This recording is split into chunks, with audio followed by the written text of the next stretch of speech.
if x1 minus y1 is 0 and x2 minus y2 is 0. That is if and only if x1 is equal to y1 and x2 is equal to y2, and that is if and only if x equal to y. Thus D2 satisfies the first condition of metric. For the second condition, we know that modulus of x1 minus y1 square is same as modulus of y1 minus x1 square, and x2 minus y2 square is same as y2 minus x2 square. Using this, we can easily prove that dxy is equal to dyx.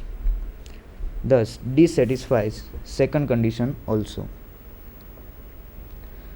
Now we want to prove triangle inequality for D2. So here we have to use one inequality that I state here first, that is Minkowski's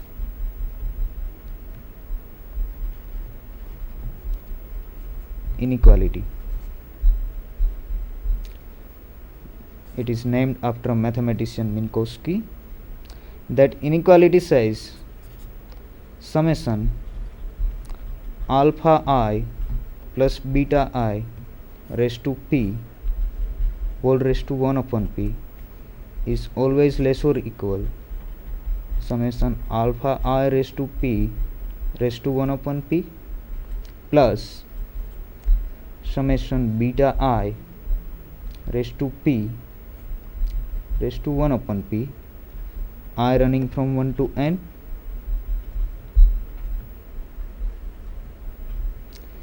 P is in between 1 and infinity, and alpha I, beta I are real. So in this inequality, if we take n is equal to 2 and p is also 2, then we get alpha 1 plus beta 1 square plus modulus of, there is no need of mod when we are taking square, then alpha 2 plus beta 2 square whole raised to 1 by 2 is less or equal these two, alpha 1 and alpha 2, alpha 1 plus alpha 2 whole raised to 1 by 2 plus another 2, beta 1 square plus beta 2 square whole raised to 1 by 2. So let me say this result star. Its name is Minkowski's inequality, so there is no need of saying star. Now we prove the third condition for D2. So let x is equal to x1 x2, y is y1 y2, and z is equal to z1 z2 in R2. Then dxy, that is nothing but square root of x1 minus y1 square plus x2 minus y2 square, that is nothing but square root of x1 minus z1 plus z1 minus x1 whole square. We are adding and subtracting z1. Similarly here x2 minus z2 plus z2 minus y2 whole square. Now compare with star. So this is alpha 1 beta 1 alpha 2 beta 2 is less or equal square root of alpha 1 square, that is x1 minus z1 square, plus alpha 2, that is x2 minus z2 square, plus square root of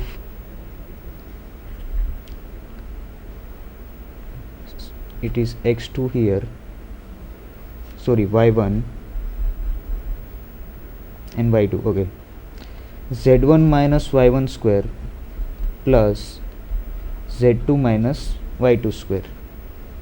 Now this is nothing but distance between x and z plus distance between z and y.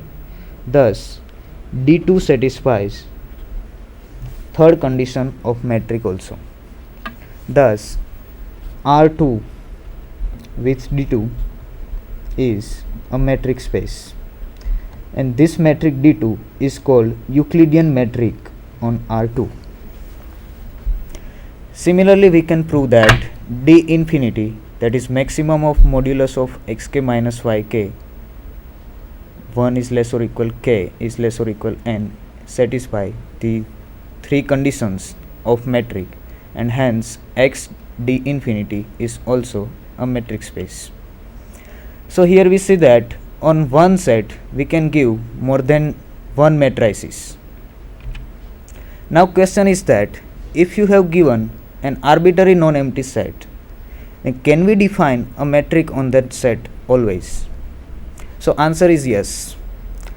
This is the example. Let x be an arbitrary non-empty set, and for xy in x, define D by dxy is equal to 0 if x is equal to y, and 1 if x is not equal to y. Then xd is a metric space. We check whether D satisfies three conditions or not. Here by definition of D, it is clear that dxy is non-negative because it is either 0 or 1. So it is greater or equal 0,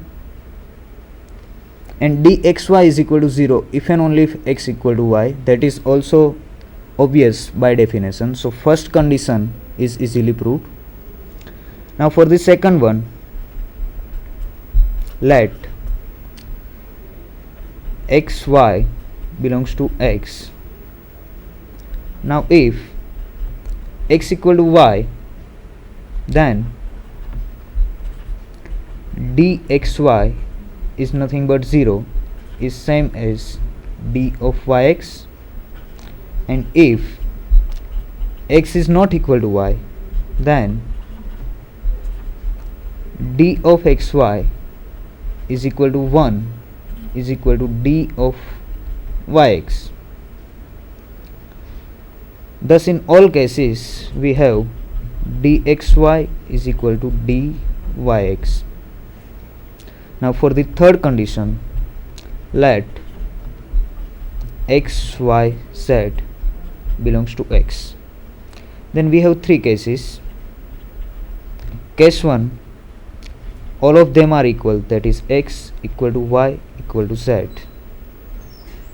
In this case dxy is same as dyz. We want dxz and dzy.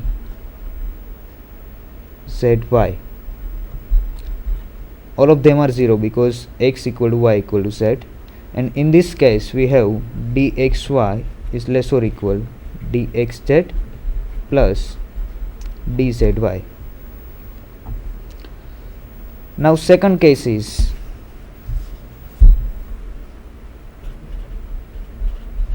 only two of them are equal. So let me say x equal to y but not equal to z. So in this case dxy is 0, dxz, since x is y and y is not equal to z, x is not equal to z, hence this is 1, and dyz is also 1. So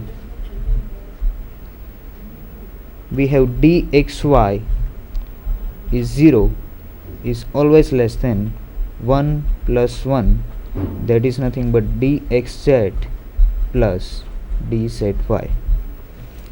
And third case is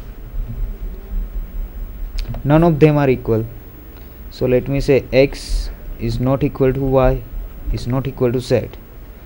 In this case dxy is same as dxz is same as dzy,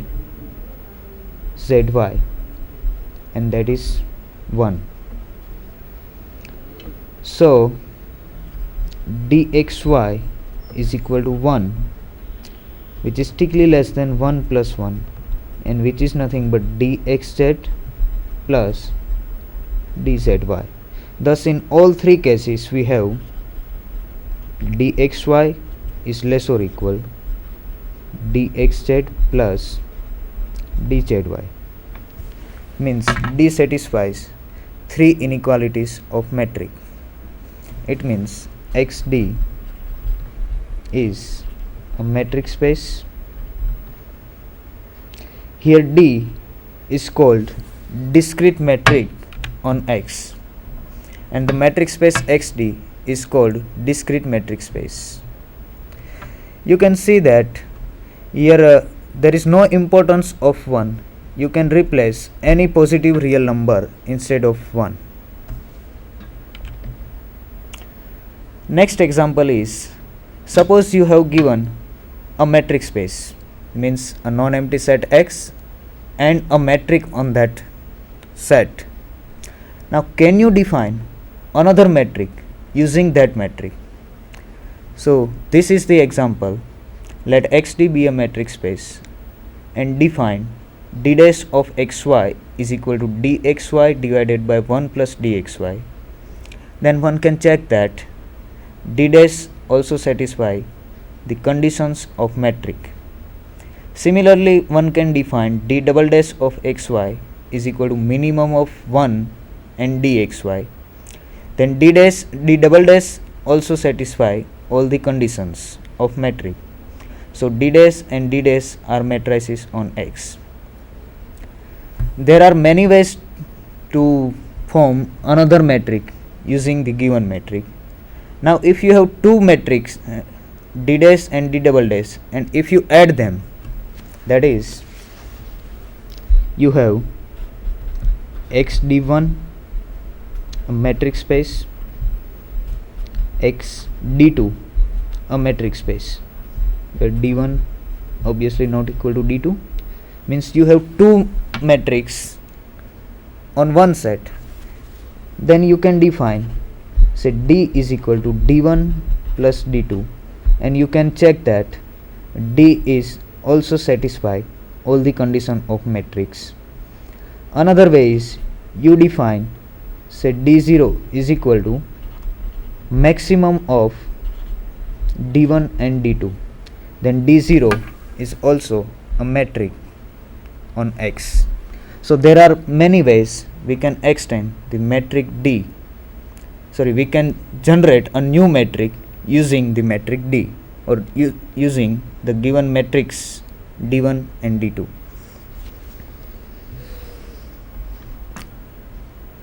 Now one question is that if you define minimum instead of maximum, say you define d0 is equal to minimum of d1 and d2,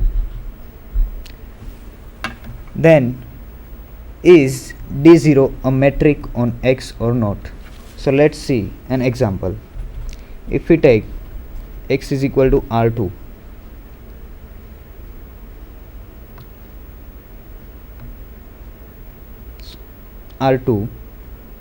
and we take X is equal to r2 and we take d of xy is equal to minimum of modulus of x1 minus y1 and x2 minus y2, where x is equal to x1 x2 and y is equal to y1 y2. Now we know that modulus is a metric on R. This is same, modulus is a metric on R. Here we define minimum of these two. Now we check whether this D is a metric or not. So first of all, modulus of x1 minus y1 is non-negative, modulus of x2 minus y2 is non-negative, so their minimum is non-negative, and hence dxy is non-negative. Now you take x is equal to 1 0 and y is equal to, say, 1 1, then dxy is nothing but minimum of x1 minus y1, that is 1 minus 1, and 0 minus 1. So this is nothing but minimum of 0 and 1, that is 0. Means dxy is equal to 0, but we have x is not equal to y. Means this cannot be a metric. Now we define open sphere in a metric space. Let xd be a metric space and let x belongs to x and R be a positive real number. Then open sphere with center x and radius R denoted by SRX is a subset of x given by SRX is equal to y in x such that distance of y from x should be strictly less than R.